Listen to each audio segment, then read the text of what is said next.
Sony Ericsson XPERIA X10, expected first quarter 2009. The Sony Ericsson XPERIA X10 is Sony Ericsson's first Android phone, featuring a very large 4-inch touchscreen display and an 8.1 megapixel camera, plus Wi-Fi, GPS and 3.5G support.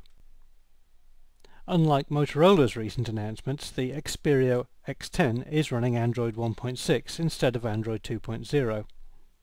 Sony Ericsson have enhanced the standard Android offering with something they call the UX platform, which stands for User Experience.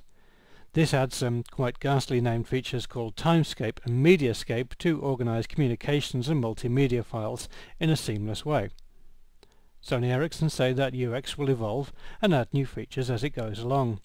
All very well if Sony Ericsson stick to their word, but owners of older Sony Ericsson smartphones often complained of patchy support after purchase. The display is the most obvious feature of the XPERIA X10. The large 4-inch panel displays 854 by 480 pixels in 262,000 colours. This type of large display is ideal for web browsing and video playback. Unlike other Xperia smartphones, the X10 doesn't come with a slide-out keyboard, so everything has to be done on the touchscreen. On the back is an 8.1 megapixel camera with autofocus, dual LED flash and geotagging support. One interesting feature is that the X10 can be trained to recognise people from photographs, and it can associate them with contacts already stored in the phone. The X10 can record video, but Sony Ericsson haven't given any details of the handset's video capture resolution and frame rates. GPS is included, and that will work either with Google Maps or a trial version of the Wise Pilot turn-by-turn navigation system. It's possible that a future upgrade to Android 2.0 might add free turn-by-turn capabilities through Google Maps, but don't hold your breath. Android 1.6, codenamed Donut, comes with pretty decent support for multimedia playback, web browsing and email, including support for Microsoft Exchange. There's a YouTube application and a whole host of other Sony Ericsson and Google branded apps to go with it.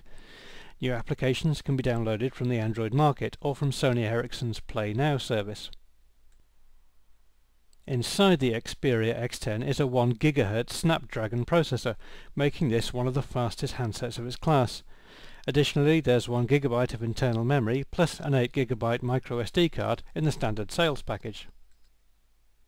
This is a 3.5G device available in an 800, 850, 1900 and 2100 MHz version for the US market and a 900, 1700, 2100 MHz configuration for the rest of the world.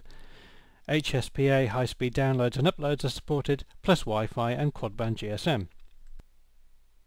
The large screen on the XPERIA X10 means that this is a fairly big device, measuring 119 by 63 by 13 mm. However, the 135 gram weight is quite good for a phone like this, helped in part by the lack of a keyboard. Other features include a 3.5 mm audio socket, stereo Bluetooth and an accelerometer. In fact, the only significant feature that we can see missing is an FM radio, although the new MW600 Bluetooth stereo headset that's been launched at the same time does add a radio to the mix. Sony Ericsson say that the XPERIA X10 should start to be available during the first quarter 2010, with other markets following in the first half of the year. Available colours are sensuous black and luster white, which gives the X10 a classy appearance. We don't have any guidance on pricing at present, but bear in mind that rivals are priced roughly at about €500 or so.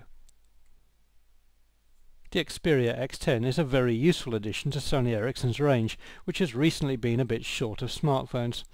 However, the company has a reputation for being late to market with unreliable devices, something that it must shake off if the X10 is to succeed.